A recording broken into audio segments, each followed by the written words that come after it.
So நண்பா நான் தான் உங்கள் எஃப்எஃப் சைம் பேசுகிறேன். நம்ம ஜிடி கிங் ப்ரோ வந்து பார்த்தீங்கன்னா இப்படி ஒரு கெட்டவராக இருப்பார் நான் கொஞ்சம் கூட நான் எதிர்பார்க்கல. அப்படி என்ன ப்ரோ நடந்துச்சு நீங்கள் கேட்பீங்க. அதுக்கு முன்னாடி பார்த்தீங்கன்னா நம்ம சேனலில் இப்போ பார்க்குறவங்க யாரும் சப்ஸ்கிரைப் கூட பண்ணுறதில்ல. நம்ம இன்னும் 500 சப்ஸ்கிரைபர் போகிறதுக்கு வெறும் 300 சப்ஸ்கிரைபர் தான் தேவைப்படுது. அதனால் பார்க்குறவங்கலாம் சப்ஸ்கிரைப் பண்ணிட்டு பாருங்கள். அப்படி என்ன ப்ரோ நடந்துச்சு ஜிடி கிங் ப்ரோ பற்றி ஏன் ப்ரோ இப்படி பேசுகிறேன்னு கேட்பீங்க. இருங்க ப்ரோ நான் அந்த லைவில் அந்த கிளிப்பே ப்ளே பண்ணுறேன்.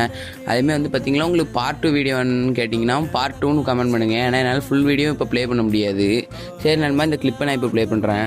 நான் வீடியோ போட்டு எனக்கு யூஸ் போய் அதில் எனக்கு ஒரே ஒரு பவுடர் எனக்கு தேவை இல்லை. நீங்கள் ஸ்பேம் பண்ணுங்கன்னா ஸ்பேம் பண்ணுங்க, அன்சப்ஸ்கிரைப் பண்ணுங்க அன்சப்ஸ்கிரைப் பண்ணிட்டு போயிட்டே இருக்கு. வியூஸை பார்க்கணும், எனக்கு அது இன்ட்ரெஸ்ட் கிடையாது. அவரே புது சேனல் ஓபன் பண்ணிட்டாரு பாய். புது சேனல் ஓபன் பண்ணி அது 1 லாக் தாண்டி போயிட்டு இருக்கு. போயிட்டு அந்த சேனலுக்கு சப்போர்ட் பண்ணுங்கயா ஐயா. இங்க ஆளாளுக்கு 1000 பிரச்சனை இருக்குதியா. அவருக்கு மட்டும் தான் பிரச்சனை இருக்குதா? எல்லாருக்குமே பிரச்சனை இருக்குதியா? சேனல் போயிடுச்சு, ஓகே. ஃபீல் பண்றாரு, ஓகே. சப்போர்ட் பண்ணுங்க, ஓகே. என்னையே வீடியோ போட சொல்றீங்க? இதுக்கு அதுக்கு என்ன சம்மந்தம் இருக்குது? அவர் வீடியோ சேனலே ஓப்பன் பண்ணிட்டு போயிட்டாரு. ஐயா பிரச்சனை முடிச்சுக்கிட்டேயா, நான் பாத்துக்கிறேன் அப்படின்ட்டு போயிட்டாரு. அவரு அவனதான் முடிஞ்சு. அவருக்கு யூடியூபே ரிப்ளை பண்ணி ஆச்சு. யூடியூப் ரிப்ளை பண்ணி அப்புறம் வேற என்ன பண்ண முடியும்?